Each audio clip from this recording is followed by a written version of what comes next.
अज एक पुस्तक का विमोचन होना संघ अते स्वराज। वो वास्ते मैं पहले बेनती कराँगा सरदार बलजिंदर सिंह जी एडवोकेट जिहड़े कि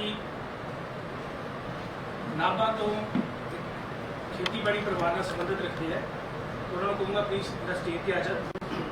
दूसरा भैन सुखी बराड़ जी पंजाब की बहुत प्रसिद्ध लोक गायिका ने, सरकार नाल भी अलग अलग पदां ते काम करते हुए इन्हां दा पंजाबी और पंजाबी माँ बोली नूं बहुत बड़ा योगदान है।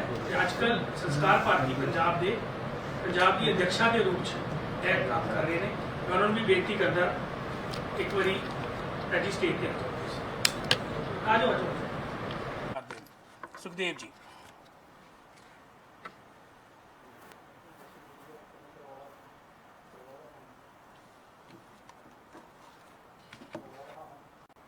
आए हुए सारे ही भरावां दा ते सुखी भैन जी का बहुत बहुत धन्यवाद। ये पुस्तक मूल रूप से अंग्रेजी में द संघ एंड स्वराज रतन शारदा जी वालों लिखी गई, जिस तो बाद ये थोड़ा एक अनुभव दे विच आया भी संघ की जिहड़ी भूमिका आज़ादी के अंदोलन में रही, उसकी थोड़ी डॉक्यूमेंटेशन ना होने करके, उसकी प्रॉपर जानकारी ना होने करके पिछे 2-3 साल पहले काफ़ी इसनों लैके गल उठी। उस तो बाद ध्यान च आया भी इनू पंजाबी अनुवाद किया जाए, जिहदे विच अपने खेतर प्रचार प्रमुख माननीय बनवीर जी का भी मार्गदर्शन मिलिया, तो माननीय प्रमोद जी दे ते अपने विद्या भारती के खेतरी संगठन मंत्री नड्डा जी के निरंतर उत्साह वधाउण दे नाल आपां इनू पूरा किया।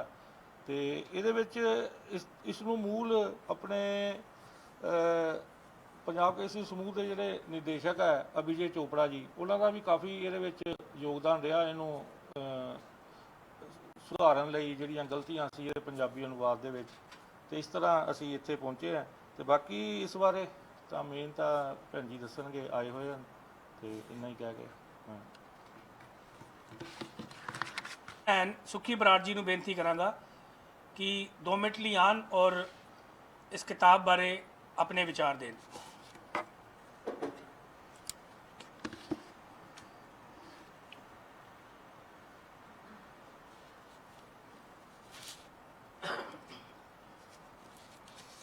मेरे सामने सुशोभित सारिया ही महान शख्सियतां, मौजूद मेहमान, मेरे वालों सब दा खैर मकदम, सत श्री अकाल, नमस्कार, आदाब, सलाम। मैं पिछले 25-30 सालों तो काफ़ी समाजिक संस्थावां नाल जुड़ी हाँ, राजनीतिक पार्टियां नाल भी काम किया, कुछ धार्मिक विषय पर भी काम किया, और मेरे अनुभव अपने अपने ने, क्योंकि हर समाजिक संस्था दे विच जां हर पोलीटिकल संगठन दे विच संगठन कोई माड़ा नहीं हुंदा, ना कोई पार्टी माड़ी, उस दे विच कुछ अंसर, कुछ बंदे चंगे हुंदे ने, कुछ माड़े हुंदे ने, और हर समाजिक संस्था दे विच अजिहा है। और मैं संघ नाल जुड़ी नूं मेरे ख्याल 2 साल हो गए तकरीबन, सतेश जी जरिया बने, मैं बहुत कुछ वधिया अनुभव किया, जिन्ना भी अनुभव किया। और स्पैशली जब मैं ये किताब पढ़ी, क्योंकि मैं कहनी हुन्नी है कि मेरी जात तो कला है, तो मेरा धर्म जिहड़ा वो इंसानियत है। मैं हर उस संस्था का सत्कार करती हाँ जो संस्कारां नूं समर्पित है, क्योंकि मैं संस्कार भारती नाल जुड़ी हाँ जो तुहाडा ही हिस्सा है। एंड ये बहुत ही वधिया संस्था है, जिहदे करके मैं मतलब इन्हां नाल होर ज़्यादा जुड़न की कोशिश चाह के इन्हां दे अंदर देखा कि जिसनों हवा बनाया होया साडे पंजाबियां ने, पंजाब च साडे धर्म ने, वो है कि एक्चुअली। और इस किताब दे विचों बहुत कुछ मैनूं लभ्या। मैं थारोली स्टडी की किताब की, क्योंकि ये जिस तरह आप आज़ादी लई बहुत सारे सूरबीरां ने आज़ादी दे विच योगदान पाया, पंजाबियों ने पाया, सिखां ने पाया, हर जात धर्म गोत मजहब के लोगों ने इस हिस्सा पाया। पर वो संघ भी पिछे नहीं रहा, क्योंकि 1932 तो लैके जी मेरी रीडिंग है, संघ जो पहला कांग्रेस नाल थोड़ा हैल्प की इन्होंने महात्मा गांधी के अंदोलन तो लैके। सो संघ सीधे या सीधे तरीके 1920 तो ही काम कर रहा। उदों ये आप कह सकते बच्चा सी, he was a child like हजे पणप रहा सी उस टाइम। बट इन्हों की जी सोच सी ਉਹ ਸੋਚ ਅਹਿੰਸਾ ਵਾਲੀ ਨਹੀਂ ਸੀ, ਉਹ ਸੋਚ ਇਹਨਾਂ ਦੀ ਸੀ ਸਹਿਨਸ਼ੀਲਤਾ ਵਾਲੀ, ਆਪਣੇ ਵਿਚਾਰਾਂ ਦੀ ਸਾਂਝ ਪਾਈ ਜਾਵੇ ਦੂਜਿਆਂ ਦੇ ਨਾਲ। ਇਸ ਕਿਤਾਬ ਨੂੰ ਮੇਰਾ ਖਿਆਲ ਰਤਨ ਸਾਰਦਾ ਜੀ ਨੇ ਲਿਖਿਆ, ਤੇ ਇਸ ਕਿਤਾਬ ਦੇ ਵਿੱਚ ਜ਼ਿਆਦਾ ਜਿਹੜੇ ਵਿਚਾਰ ਡਾਕਟਰ ਹੈਡਗੇਵਾਰ ਦੇ ਜਿਹੜੇ ਵਿਚਾਰ ਉਹ ਜ਼ਿਆਦਾ ਪ੍ਰਗਟ ਕੀਤੇ ਗਏ ਨੇ, ਔਰ ਉਹਨਾਂ ਨੇ ਹੀ ਅੱਗੋਂ ਬਹੁਤ ਬੁੱਧੀਜੀਵੀਆਂ, ਸੰਤ, ਪੀਰ, ਫਕੀਰ, ਜਿਸ ਤਰ੍ਹਾਂ ਮਹਾਤਮਾ ਬੁੱਧ ਜਦੋਂ ਹੋਏ ਤਾਂ ਉਹਨਾਂ ਤੋਂ ਪ੍ਰੇਰਿਤ ਹੋ ਕੇ, ਕਿਉਂਕਿ ਗੌਤਮ ਬੁੱਧ ਸੀਗੇ ਜਿਹੜੇ ਉਹ ਪਿਆਰ ਨਾਲ ਪ੍ਰਚਾਰ ਪ੍ਰਸਾਰ ਹਰ ਚੀਜ਼ ਦਾ ਡੋਰ ਟੂ ਡੋਰ ਜਾ ਕੇ, ਜਾਂ ਆਪਣੇ ਆਪ ਨੂੰ ਧੁੱਪੇ ਬਹਾ ਕੇ, ਆਪਣੇ ਆਪ ਨੂੰ ਛਾਵੇਂ ਬਹਾ ਕੇ ਪ੍ਰਚਾਰ ਕਰਦੇ ਸੀ। ਸੇਮ ਹੀ ਕਿਉਂਕਿ ਜਦੋਂ ਦੀ ਫਰੈਂਕਲੀ ਮੈਂ ਹਰ ਪਾਰਟੀ ਨਾਲ ਪੋਸਟਾਂ ਤੇ ਵੀ ਰਹੀ ਹਾਂ, ਰਿਲੇਟਡ ਵੀ ਹਾਂ, ਬਟ ਜਿੰਨਾ ਪਿਆਰ, ਸਤਿਕਾਰ, ਅਪਣੱਤ ਇਸ ਪਾਰਟੀ ਦੇ ਵਿੱਚ ਮੈਨੂੰ ਮਿਲਿਆ, ਜਿੰਨਾ ਮਤਲਬ ਸਾਰੇ ਭੈਣ ਜੀ ਤੋਂ ਬਿਨਾਂ ਕੋਈ ਗੱਲ ਨਹੀਂ ਕਰਦਾ, ਮਤਲਬ ਇਹਨਾਂ ਦਾ ਮਾਰੇਲ, ਇਹਨਾਂ ਦੀ ਮੈਂ ਪਰਸਨੈਲਿਟੀ ਕਹਿ ਲਾਂ, ਇਹਨਾਂ ਦਾ ਕਰੈਕਟਰ ਕਹਿ ਲਾਂ, ਮੈਂ ਸੇਫ ਹਾਂ। ਜਦੋਂ ਵੀ ਮੈਂ ਕਿਤੇ ਵੀ ਜਾਂਦੀ ਹਾਂ ਦਿੱਲੀ ਤੱਕ, ਮੈਂ ਆਰਾਮ ਨਾਲ ਇਕੱਲੀ ਚਲੀ ਜਾਂਦੀ ਹਾਂ।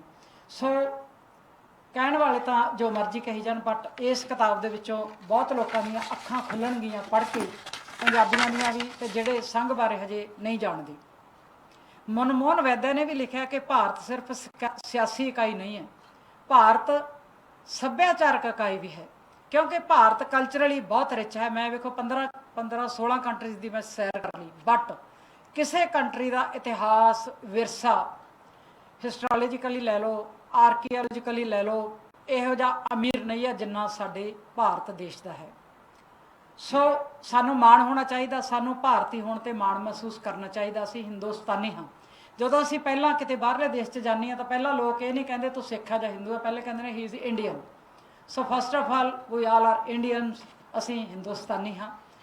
ਉਸ ਤੋਂ ਬਾਅਦ ਜੇ ਇਸ ਕਿਤਾਬ 'ਚ ਗੱਲ ਕਰੀਏ ਤਾਂ ਇਸ ਕਿਤਾਬ ਦੇ ਵਿੱਚ ਇਹ ਵੀ ਜ਼ਿਕਰ ਆਉਂਦਾ ਹੈ ਕਿ ਕਿਸੇ ਵੀ ਇਤਿਹਾਸ 'ਚ ਕਿਸੇ ਵੀ ਦੇਸ਼ ਦੀ ਆਜ਼ਾਦੀ ਦੇ ਵਿੱਚ ਜਦੋਂ ਜਾਗਰਤੀ ਲਿਆਉਣੀ ਹੁੰਦੀ ਹੈ ਤਾਂ ਸਮਾਜ ਲਿਆ ਸਕਦਾ, ਧਰਮ ਵੀ ਲਿਆ ਸਕਦਾ, ਸਮਾਜ ਵੀ ਲਿਆ ਸਕਦਾ, ਬਟ ਸੱਭਿਆਚਾਰ ਜਿਹੜੀ ਕਲਾਕਾਰੀ ਹੈ, ਸੰਸਕ੍ਰਿਤੀ ਹੈ, ਉਹ ਵੀ ਇਸ 'ਚ ਬਹੁਤ ਵੱਡਾ ਯੋਗਦਾਨ ਪਲੇ ਕਰ ਸਕਦਾ ਹੈ।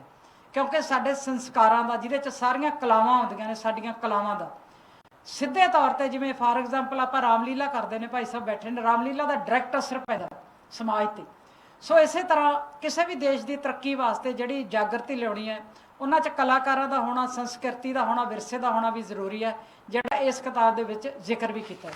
ਔਰ ਬਹੁਤ ਹੀ ਵਧੀਆ ਮੈਨੂੰ ਲੱਗਿਆ ਜਦੋਂ ਇਸ ਕਿਤਾਬ ਦੇ ਵਿੱਚ ਦੇਸ਼ ਭਗਤੀ ਤੋਂ ਲੈ ਕੇ ਔਰ ਆਜ਼ਾਦੀ ਵੇਲੇ ਦੀ ਜਦੋਂ ਗੱਲ ਕੀਤੀ, ਉਦੋਂ ਅਕਾਲੀ ਤੇ ਹਿੰਦੂਆਂ ਨੇ ਰਲ ਕੇ ਹਿੰਦੁਸਤਾਨੀਆਂ ਨੂੰ ਬਚਾਇਆ ਮੁਸਲਮਾਨਾਂ ਤੋਂ। 1947 ਦੀ ਗੱਲ ਹੈ। ਸੋ ਸਮੇਂ ਗਾਹੇ ਬਗਾਹੇ ਜਿਹੜਾ ਸੰਘ ਹੈ ਉਹ ਪਿੱਛੇ ਹੋ ਕੇ, ਬਹੁਤਾ ਅੱਗੇ ਨਾ ਹੋ ਕੇ, ਮੇਰੇ ਮੁਤਾਬਕ ਜੋ ਮੇਰੀ ਸਟੱਡੀ ਹੈ, ਭਾਰਤ ਦੀ ਆਜ਼ਾਦੀ 'ਚ ਹੀ ਨਹੀਂ, ਸਮਾਜਿਕ ਸੁਧਾਰਾਂ ਦੇ ਵਿੱਚ ਵੀ, ਔਰ ਆਪਣੇ ਹਿਸਟਰੀ ਨੂੰ ਬਚਾਉਣ ਵਾਸਤੇ, ਜਿਵੇਂ ਜ਼ਿਕਰ ਆਇਆ ਕਿ ਕੁਛ ਰਾਜਿਆਂ ਨੇ, ਮਹਾਰਾਜਿਆਂ ਨੇ ਬਹੁਤ ਵੱਡਾ ਯੋਗਦਾਨ ਪਾਇਆ ਆਜ਼ਾਦੀ 'ਚ, ਪਰ ਉਹ ਇਤਿਹਾਸ ਦੇ ਵਿੱਚ ਦਰਜ ਨਹੀਂ ਹੈਗਾ ਕਿਤੇ ਵੀ। ਜਿਨ੍ਹਾਂ ਨੇ ਵੀ ਕੰਟਰੀਬਿਊਸ਼ਨ ਕੀਤੀ ਹੈ, ਮੇਰੇ ਹਿਸਾਬ ਨਾਲ ਉਹ ਦਰਜ ਹੋਣਾ ਬਹੁਤ ਜ਼ਰੂਰੀ ਹੈ। ਜਿਹੜੇ ਹਿਸਟਰੀ ਦੇ ਅੰਸ਼ ਰਹਿ ਗਏ ਨੇ, ਉਹਨਾਂ ਦਾ ਦਰਜ ਹੋਣਾ ਉਹ ਵੀ ਮੋਸਟ ਇੰਪੋਰਟੈਂਟ ਹੈ। ਇਸ ਤੋਂ ਇਲਾਵਾ ਹੈਡਗਵੇਅਰ ਨੇ ਮਤਲਬ ਆਪਣੇ ਤਜਰਬਿਆਂ ਦੇ ਬੇਸ 'ਤੇ ਗੁਰੂ ਨਾਨਕ ਦੇਵ ਜੀ ਦਾ ਜ਼ਿਕਰ ਵੀ ਇਸ ਕਿਤਾਬ ਦੇ ਵਿੱਚ ਕੀਤਾ ਹੈ, ਜਿਹੜੇ ਸਰਬ ਸਾਂਝੀਵਾਲਤਾ ਦਾ ਪ੍ਰਤੀਕ ਸਨ। ਕਿਉਂਕਿ ਗੁਰੂ ਨਾਨਕ ਦੇਵ ਜੀ ਨੇ ਆਪਣੀਆਂ ਉਦਾਸੀਆਂ ਦੇ ਨਾਲ ਦੇਸ਼ਾਂ ਵਿਦੇਸ਼ਾਂ 'ਚ ਫਿਰ ਕੇ ਕਿੰਨੇ ਦੇਸ਼ਾਂ ਦੇ ਆਪਣੀ ਹਲੀਮੀ ਦੇ ਨਾਲ, ਸੁਹਿਰਦਤਾ ਦੇ ਨਾਲ ਸਮਾਜ ਤੇ ਧਰਮ ਤੇ ਬੜੇ ਸੋਹਣੇ ਤਰੀਕੇ ਨਾਲ ਅਸਰ ਪਾਇਆ, ਜਿਨ੍ਹਾਂ ਦੇ ਨਕਸ਼ੇ ਕਦਮ ਮੇਰਾ ਖਿਆਲ ਹੈ ਇਹ ਸੰਘ ਚੱਲ ਰਿਹਾ ਹੈ ਕਿ slow and study wins the race. ਆਪਣੇ ਵਿਚਾਰਾਂ ਨਾਲ, ਆਪਣੀ ਲਿਆਕਤ ਨਾਲ, ਆਪਣੀ ਹਲੀਮੀ ਨਾਲ, ਆਪਣੀ ਸੁਹਿਰਦਤਾ ਦੇ ਨਾਲ ਹੌਲੀ ਹੌਲੀ ਅਸਰ ਕੀਤਾ ਜਾਵੇ, ਨਾ ਕਿ ਲੜਨ ਵਾਸਤੇ ਹਥਿਆਰ ਚੁੱਕ ਕੇ। ਇਹੀ ਜਾਗਰਤੀ ਹੈ। ਔਰ ਮੈਂ ਮਾਣ ਮਹਿਸੂਸ ਕਰਦੀ ਹਾਂ ਜਦੋਂ ਮੈਂ ਇਹ ਕਿਤਾਬ ਪੜ੍ਹੀ, ਤੇ ਪੜ੍ਹ ਕੇ ਮੈਨੂੰ ਬਹੁਤ ਅੱਛਾ ਲੱਗਿਆ, ਕਿਉਂਕਿ ਮੈਨੂੰ ਸੰਘ ਬਾਰੇ ਹੋਰ ਜਾਣਕਾਰੀ ਮਿਲੀ। ਔਰ ਮੈਂ ਫਿਰ ਵੀ ਕਹਿੰਦੀ ਹਾਂ ਕਿ ਫਿਰ ਵੀ ਮੈਂ ਸੰਘ ਦੀ ਰਿਸਪੈਕਟ ਕਰਦੀ। ਇਸ ਦੇ ਨਾਲ ਹੀ ਸਾਰੇ ਉਹਨਾਂ ਸਮਾਜਿਕ ਕਾਰਿਆਕਰਤਾ ਭਾਵੇਂ ਕਿਸੇ ਵੀ ਪਾਰਟੀ ਦੇ ਹੋਣ, ਆਈ ਡੂ ਰਿਸਪੈਕਟ ਆਲ। ਸਾਨੂੰ ਸਮਾਜ ਨੂੰ ਸਮਰਪਿਤ ਹੋਣਾ ਚਾਹੀਦਾ, ਆਪਣੇ ਦੇਸ਼ ਨੂੰ ਸਮਰਪਿਤ ਹੋਣਾ ਚਾਹੀਦਾ। ਸਭ ਤੋਂ ਪਹਿਲਾਂ ਅਸੀਂ ਹਿੰਦੁਸਤਾਨੀ ਹਾਂ, ਧਰਮ ਉਸ ਤੋਂ ਬਾਅਦ ਆਉਂਦੇ ਨੇ। ਧਰਮ ਕਿਸੇ ਵੀ ਕਲਾਕਾਰ ਦਾ ਕੋਈ ਧਰਮ ਨਹੀਂ ਹੁੰਦਾ। ਮੈਂ ਪਹਿਲਾਂ ਦੱਸਿਆ ਕਿ ਇਨਸਾਨੀਅਤ ਹੀ ਸਾਡਾ ਧਰਮ ਹੈ। ਔਰ ਜਿਸ ਤਰ੍ਹਾਂ ਇਸ ਬੁੱਕ ਦੇ ਵਿੱਚ ਲਿਖਿਆ, ਆਈ ਐਮ ਹਾਈਲੀ ਇੰਪਰੈਸਡ ਕਿ ਬਹੁਤ ਅੱਛਾ ਲਿਖਿਆ ਸੰਘ ਬਾਰੇ ਔਰ ਸੰਘ ਦੀਆਂ ਗਤੀਵਿਧੀਆਂ। ਮੇਨ ਇਹਦਾ ਮੋਰੇਲ ਇਹੀ ਨਿਕਲਦਾ ਹੈ ਕਿ ਆਜ਼ਾਦੀ ਦੇ ਵਿੱਚ ਸੰਘ ਦਾ ਸਿੱਧੇ ਤੌਰ 'ਤੇ, ਕਿਉਂਕਿ ਜਿਹੜੇ ਲੋਕ ਜਾਂਦੇ ਸੀ ਆਜ਼ਾਦੀ ਘੁਲਾਟੀਏ ਜਿਨ੍ਹਾਂ ਨੂੰ ਮਾਰਨ ਪੈਂਦੇ ਸੀ, ਉਹਨਾਂ ਨੂੰ ਜਿਹੜੀ ਸ਼ਰਨ ਹੈ ਉਹ ਸੰਘ ਦੇ ਲੋਕਾਂ ਨੇ ਹੀ ਦਿੱਤੀ ਸੀ। ਸੋ ਇੱਕ ਵਾਰੀ ਫੇਰ ਮੈਂ ਜਿੰਨੇ ਮੇਰੇ ਸਾਹਮਣੇ ਮੈਥੋਂ ਵੱਡੀਆਂ ਸ਼ਖਸੀਅਤਾਂ ਬੈਠੀਆਂ ਨੇ, ਮੈਂ ਸ਼ੁਕਰਗੁਜ਼ਾਰ ਹਾਂ ਮੈਨੂੰ ਨਿਮਾਣੀ ਜੀ ਨੂੰ ਬੋਲਣ ਦਾ ਮੌਕਾ ਦਿੱਤਾ। ਧੰਨਵਾਦ। ਹੁਣ ਮੈਂ ਬੇਨਤੀ ਕਰਦਾ ਕਿ ਭੈਣ ਜੀ ਤੇ ਬਲਜਿੰਦਰ ਜੀ, ਸੁਖਦੇਵ ਜੀ, ਕਿਤਾਬ ਦਾ ਵਿਮੋਚਨ। ਹਾਂਜੀ ਬਨਵੀਰ ਜੀ, ਤੁਸੀਂ ਵੀ ਇੱਕ ਵਾਰੀ।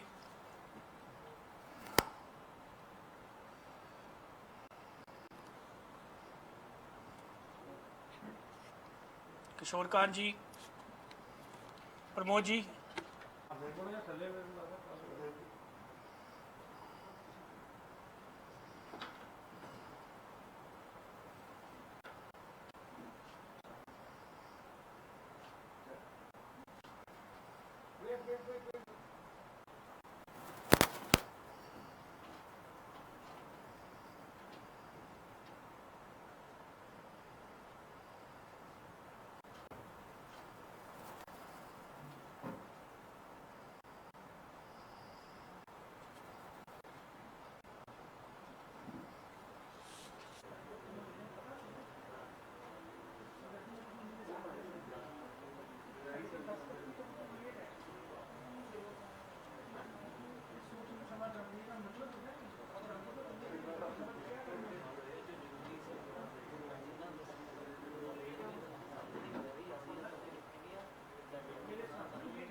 अपनी संरचना कर लीजिए बैठने। मैम आपने आज बुक का विमोचन किया ਸਿੰਘ ਅਤੇ ਸਵਰਾਜ। ਮੈਮ ਇਹਦੇ ਬਾਰੇ ਤੁਸੀਂ ਕੀ ਕਹਿਣਾ ਚਾਹੁੰਦੇ? ਅੱਜ ਇਹਨਾਂ ਵੱਲੋਂ ਰਾਸ਼ਟਰੀ ਸੰਘ ਵੱਲੋਂ ਸੰਘ ਅਤੇ ਸਵਰਾਜ ਦਾ ਪੰਜਾਬੀ ਅਨੁਵਾਦ ਰਿਲੀਜ਼ ਹੋਇਆ, ਜੋ ਮੈਂ ਵੀ ਪਹਿਲੀ ਵਾਰ ਪੜ੍ਹਿਆ ਔਰ ਪਹਿਲੀ ਵਾਰ ਪੜ੍ਹ ਕੇ ਹੀ ਪਤਾ ਲੱਗਿਆ ਕਿ ਸੰਘ ਦੀਆਂ ਪਿਛਲੇ 40 50 60 ਸਾਲਾਂ ਦੇ ਵਿੱਚ ਕੀ ਗਤੀਵਿਧੀਆਂ ਸੀ, ਕਿਉਂਕਿ ਇਸ ਤੋਂ ਪਹਿਲਾਂ ਮੈਨੂੰ ਵੀ ਨਹੀਂ ਪਤਾ, ਹੋ ਸਕਦਾ ਕਿੰਨੇ ਹੀ ਪੰਜਾਬੀ ਵਾਂਝੇ ਨੇ ਜਿਨ੍ਹਾਂ ਨੂੰ ਸੰਘ ਬਾਰੇ ਹਜੇ ਪੂਰਾ ਗਿਆਨ ਨਹੀਂ ਹੈ। ਪਰ ਇਹ ਕਿਤਾਬ ਪੜ੍ਹ ਕੇ ਮੈਨੂੰ ਇਹ ਮਹਿਸੂਸ ਹੋਇਆ ਕਿ ਸੰਘ 1920 ਤੋਂ ਲੈ ਕੇ ਡਾਕਟਰ ਹਾਰਡਗੇਵਰ ਜਿਨ੍ਹਾਂ ਦੀ ਰਹਿਨੁਮਾਈ ਦੇ ਵਿੱਚ ਸੰਘ ਨੇ ਕੰਮ ਕੀਤਾ, ਪਹਿਲਾਂ ਕਾਂਗਰਸ ਨਾਲ ਰਲ ਕੇ ਹੀ ਕੰਮ ਕੀਤਾ ਇਸ ਪਾਰਟੀ ਨੇ, ਮਹਾਤਮਾ ਗਾਂਧੀ ਦੇ ਅੰਦੋਲਨ ਦੇ ਵਿੱਚ ਵੀ ਇਹ ਸ਼ਾਮਲ ਹੋਏ।